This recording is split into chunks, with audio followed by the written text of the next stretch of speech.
Saviez-vous que ce livre, Le nettoyage ethnique de la Palestine par Ilan Pappé, a été censuré en France? Alors, expliquons pourquoi il a été censuré et lisons quelques passages. S'il a été censuré, c'est évidemment parce qu'il dérange. Comment? C'est en novembre 2023 que la maison d'édition Fayard du groupe Lagardère décide de ne plus publier ce livre. Novembre 2023, c'est juste après les attentats du 7 octobre. Il faut comprendre que ce livre était publié chez Fayard depuis 2008. Mais avec les attentats du 7 octobre, il a soudainement bénéficié d'un énorme regain d'intérêt. Donc quand Fayard décide d'arrêter de publier le livre qu'il publiait depuis 15 ans, pile au moment où il y a un regain d'intérêt, clairement, ce n'est pas une décision commerciale, c'est une décision politique. Alors pourquoi il dérange tant ce livre? Bien pour 3 raisons. À cause du moment, de l'auteur et du contenu. Alors le moment, on l'a dit, on est juste après le 7 octobre. Donc on est en pleine propagande de guerre sioniste, où on vient justifier par tous les moyens l'injustifiable. On va exagérer les mensonges du type les 40 bébés décapités, omettre le fait que dans l'État le plus surveillé au monde, le plus militarisé au monde, tout petit, il n'y a eu aucune intervention pendant plus de 6 heures. Et surtout, on va faire comme si l'histoire avait commencé le 7 octobre. Et la propagande en place, très puissante, ne veut surtout pas de remettre en question ce discours. Or, ce livre, et là, on passe au contenu, c'est un livre d'histoire qui vient nous raconter que justement, non, l'histoire ne commence pas le 7 octobre. Et vous avez peut-être déjà entendu l'histoire que Israël, c'est la victime éternelle, l'antisémitisme éternel, et dès sa création, tous les pays arabes lui ont fait la guerre. Eh bien, ce livre raconte une histoire différente, une histoire d'un Israël très conquérant qui, en fait, avant même sa création, les sionistes sur place, dès 1947, ont expulsé 750 000 Palestiniens, détruit plus de 500 villages, ça c'est ce qu'on appelle la Nakba. Et la Nakba a donc commencé avant la création d'Israël, avant que les pays arabes alentours fassent la guerre. Ce livre explique aussi comment les Palestiniens étaient très largement sans défense. Il montre l'incroyable cynisme, l'incroyable horreur de ce moment qu'on ne nous enseigne pas et dont on ne nous parle pas. Et enfin, je disais, le moment, le contenu et l'auteur. Ce livre, il est écrit par un historien juif israélien. Donc quelqu'un que nous, en tant qu'occidentaux, là où on est souvent très lobotomisé par l'islamophobie et la moindre voix palestinienne, on va la discréditer en se demandant si c'est pas le Hamas, là, on a toutes les raisons de le croire, si vous voulez. Donc c'est une voix très puissante, qui a l'honnêteté, et c'est pour ça, sur la couverture, on a des revues qui disent Ilan Pappé est l'historien le plus incisif, le plus brave d'Israël. On a plein d'excellentes revues comme ça, dès les premières pages. Je vous en lis une autre. Ça, c'est un professeur à Princeton qui me dit « Ilan Pappé a écrit un livre extraordinaire d'une pertinence profonde sur le passé, le présent et le futur des relations israélo-palestiniennes. » Ce livre est extrêmement puissant, donc je vous encourage fortement à le lire. Car la bonne nouvelle, c'est qu'il a été réédité 6 mois plus tard aux éditions La Fabrique. Et maintenant, je vais vous en lire quelques passages, ou plutôt traduire, puisque le mien est en anglais. Commençons par ce paragraphe, sans doute un des plus importants du bouquin, qui vient résumer, après 130 pages de description du nettoyage ethnique, on arrive enfin à la création d'Israël. Et donc, en gros, on nous dit... Ça devrait être clair d'ici maintenant que le mythe fondateur d'Israël d'un départ volontaire des Palestiniens au moment où la guerre a démarré, c'est-à-dire 15 mai 1948, en réponse à un appel des leaders arabes de faire de la place pour les armées envahissantes, est une totale fantaisie. C'est une pure fabrication qu'il y avait des tentatives des sionistes, comme on enseigne dans les manuels israéliens encore aujourd'hui, de persuader les Palestiniens de rester. Comme on l'a vu, des centaines de milliers de Palestiniens avaient déjà été expulsés par la force avant que la guerre a commencé.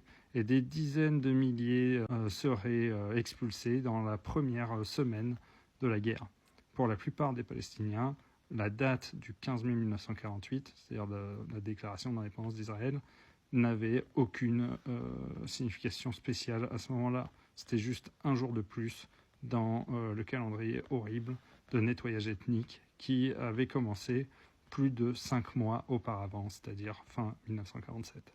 Une chose que j'ai trouvée vraiment monstrueuse dans toute la lecture de ce récit, c'est à quel point il illustre bien cette citation de Kwame Touré, qui disait, en parlant de Martin Luther King, que les idées de la non-violence, c'est bien beau, mais pour que la non-violence fonctionne, il faut que l'agresseur ait une conscience.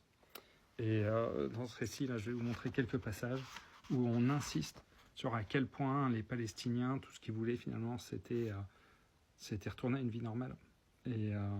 Et face à un agresseur ultra déterminé, on peut imaginer pareil, si des juifs face aux nazis voulaient juste retrouver une vie normale, eh bien les nazis, eux, ils voulaient se débarrasser des juifs. En Palestine, avec les sionistes, on a une logique totalement similaire où, en gros, les sionistes aiment avoir le prétexte qu'ils se défendent, mais la réalité montre qu'ils font bien plus que se défendre et qu'ils massacrent, expulsent, prennent des territoires. Et donc on le voit là dès le début et ça déchire le cœur. Donc je vais montrer quelques passages encore. Donc là vous voyez, on est relativement au début, on est en décembre 1947.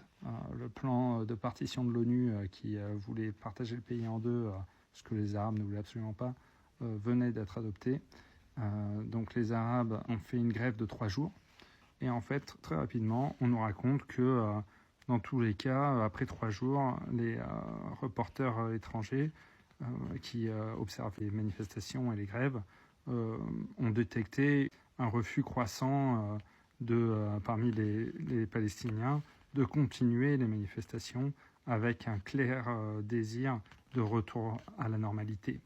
Et en fait, on explique ensuite que dans leur histoire, les Palestiniens, à travers les siècles, ont été parfois conquis par des Européens ou des envahisseurs asiatiques et parfois fait partie d'empires musulmans. Une conquête par les sionistes, finalement, c'est juste un passage de plus. Et ils ne se doutaient absolument pas. Vous voyez, most of them had no idea, ils n'avaient aucune idée de ce qui allait leur arriver. Là, un peu plus loin, on décrit comment le cabinet de Ben Gurion était perturbé par cette indifférence quasi léthargique des Palestiniens. On décrit comment ce rapide retour à la normalité et le désir des Palestiniens de ne pas s'enfoncer dans une guerre civile posait un problème au leadership sioniste qui était déterminé à réduire drastiquement, sinon totalement, le nombre d'Arabes dans leur État juif. Donc on décrit pourquoi ils avaient besoin d'un prétexte. Et d'ailleurs, si on va plus loin, là on a un titre qui nous explique une humeur changeante dans ce cabinet de conseil de Ben Gurion, de la retaliation to intimidation. C'est-à-dire qu'ils vont en gros, avant c'était une logique de revanche, avec une revanche comme on connaît bien, pour un doigt je te coupe le bras en gros. De la revanche, on passe à l'intimidation et aux provocations. Et petit à petit, ils se soucient de moins en moins d'agir en réponse à une action. Et là, janvier 1948, adieu à la retaliation, sous-entendu, plus besoin de prétexte, maintenant plan d'expulsion systématique. Pour terminer, ce dernier passage qui documente des cas de viol sur plusieurs pages. Donc, je vais juste vous en lire quelques extraits. Nous avons 3 sources qui reportent des cas de viol. Et ainsi, nous savons que plusieurs cas graves de viol ont réellement pris place. Ça reste difficile de se former une idée de combien de femmes et de jeunes filles ont été victimisées par les troupes sionistes de cette façon. Notre première source sont les organisations internationales comme les Nations Unies ou la Croix-Rouge.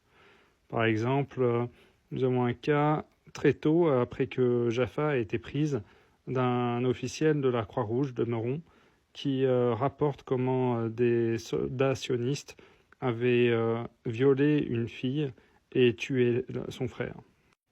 Il remarquait de façon générale que les hommes étaient pris comme prisonniers et que les femmes étaient laissées à la merci des Israéliens. Un peu plus bas, on a un Tchizik qui rapporte à Ben Gurion, qui était le dirigeant israélien à l'époque, comment un groupe de soldats était entré dans une maison, avait tué le père, blessé la mère et violé la fille.